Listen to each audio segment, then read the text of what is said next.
Hello viewers, আসসালামু আলাইকুম। Welcome back to my channel চাঁদ রেসিপি হাউস। আমি আজ আপনাদের মাঝে আম পান্নার রেসিপি নিয়ে হাজির হয়েছি। এই গরমে আম পান্নার এই শরবতটি খেলে মন প্রাণ সবই ঠান্ডা হয়ে যাবে। এখনই কিন্তু সময় এই আম পান্না বাড়িতে তৈরি করে খাওয়ার। বাজারে কিন্তু এখন প্রচুর কাঁচা আম পাওয়া যাচ্ছে। আপনারা অবশ্যই এই গরমে এই শরবতটি বানিয়ে খাবেন। এই শরবতটি বানানো খুবই সহজ, আর আমি খুবই সহজভাবে এই শরবতটি বানিয়ে দেখিয়েছি।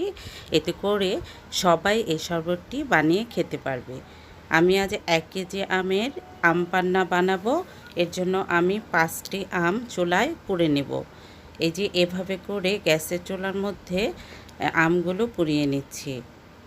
আমি একসাথে 4টি আম দিয়েছি, একটু পরে আরেকটি আম দিয়ে দিব। আমি মোট 5টি আমের শরবত করব। আর আমগুলো খুবই ভালোভাবে পুড়িয়ে নিতে হবে, যাতে ভেতরটা খুব ভালোভাবে সেদ্ধ হয়ে যায়। আমি আজ এই পোড়া আমেরই আম পান্নার শরবত তৈরি করব। এটা কিন্তু সেদ্ধ করেও বানানো যায়, তবে সেদ্ধর চাইতে কিন্তু পুড়ে বানালে এই আমের স্মোকি একটা ফ্লেভার পাওয়া যায়। আমি দেখেছি সেদ্ধ করে শরবত বানানোর চাইতে আম পুড়িয়ে শরবত বানালে বেশি মজা লাগে, স্মোকি একটা ফ্লেভার পাওয়া যায়। তাই আমি অনুরোধ করব আপনারা আমটা পুড়েই এই আম পান্নার শরবতটি তৈরি করে খাবেন। কাঁচা আম যেহেতু সারা বছর পাওয়া যায় না, তাই এটা সংরক্ষণ করেও রাখা যাবে অনেক দিন। যখন ইচ্ছে আপনারা এটা বের করে এই আম পান্নার শরবতটি তৈরি করে খেতে পারবেন। কোন পর্যায়ে এটা সংরক্ষণ করে রাখতে হবে ভিডিওর মাঝখানে আমি এটা বলে দিব। আমগুলো চুলা থেকে নামিয়ে আমি পানির মধ্যে এভাবে ডুবিয়ে নিব। আর পানিটা একেবারে নর্মাল ছিল, আমি কলের পানি নিয়েছি। এখন 2-3 মিনিট এভাবে ভিজিয়ে রাখার পর আমের খোসাগুলো ছাড়িয়ে নেব। এতে করে আমের খোসাগুলো ছাড়াতে খুবই সহজ হবে।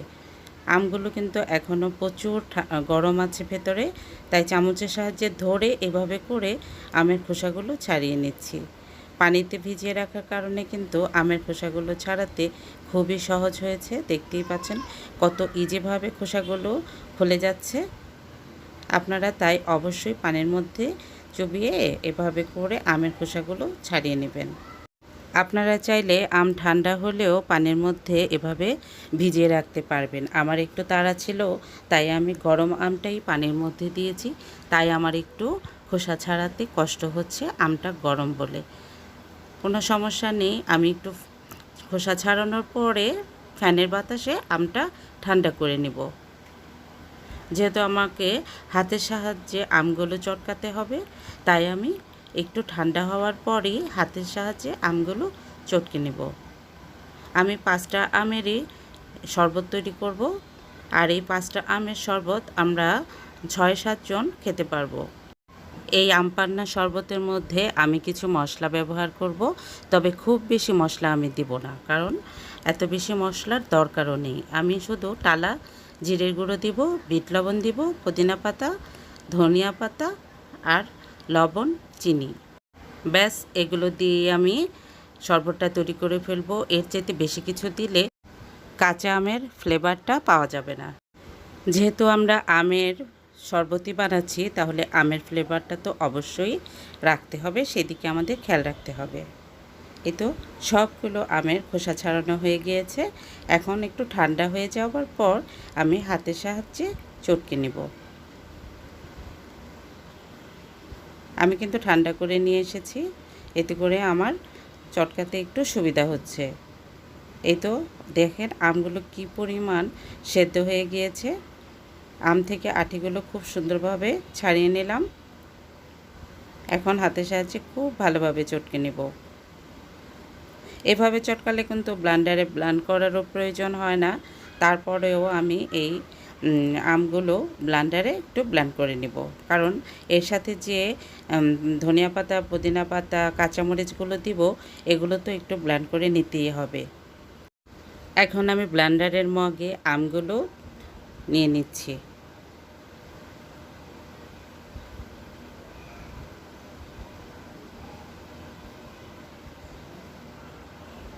সবগুলো নেওয়া হয়ে গিয়েছে। এখন আমি সব মশলাগুলো দিব।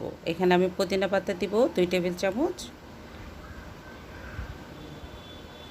আপনারা কম বেশি করে নিতে পারেন। আর ধনিয়া পাতা দিলাম 2 টেবিল চামচ। আপনারা আর একটু বাড়িয়েও দিতে পারেন বা একটু কমিয়েও দিতে পারেন, এটা যার যার পছন্দ মতো।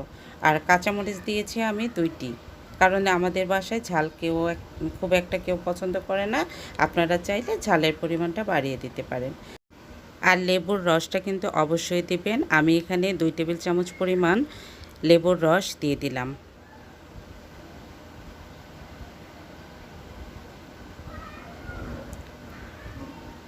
এই আম পান্না শরবতটার মধ্যে লেবুর রসটা না দিলে কিন্তু একদমই ভালো লাগবে না। তাই এই লেবুর রসটা অবশ্যই দেওয়ার চেষ্টা করবেন, আর সাথে পুদিনা পাতা তো অবশ্যই। এখানে দিয়ে দিলাম 1 চা চামচ পরিমাণ লবণ, আর চিনি দিয়ে দিচ্ছি 6 টেবিল চামচের মতো। আপনারা চাইলে বাড়িয়ে বা কমিয়ে দিতে পারেন। দিয়ে দিলাম 1 চা চামচ বিট লবণ আর 1 চা চামচ টালা জিরের গুঁড়ো। চিনি লবণ যদি একটু কম হয়ে থাকে তাহলে পরে আবার দিয়ে নেওয়া যাবে। এখানে ব্লেন্ড করার জন্য সামান্য একটু পানি দিয়ে দিলাম। অবশ্যই ঠান্ডা পানি দিয়েছি, আর এই শরবতটা ঠান্ডাই ভালো লাগে, তাই একটু ঠান্ডা পানি দিয়ে আমি এটা ব্লেন্ড করে নিয়ে আসলাম।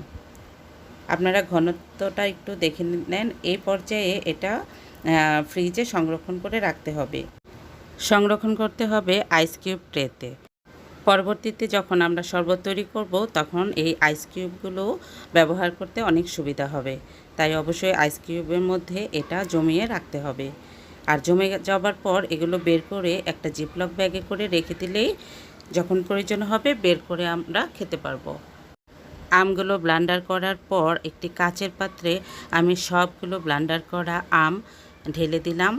ঢেলে দেওয়ার পর আমি এখানে পরিমাণ মতো পানি মিশিয়ে নিচ্ছি। ফ্রিজে ঠান্ডা পানি মিশাচ্ছি, এতে করে শরবতটা খেতে ভালো লাগবে। আমরা যে পরিমাণ তৈরি করব সেই পরিমাণ পানি নিয়েছি।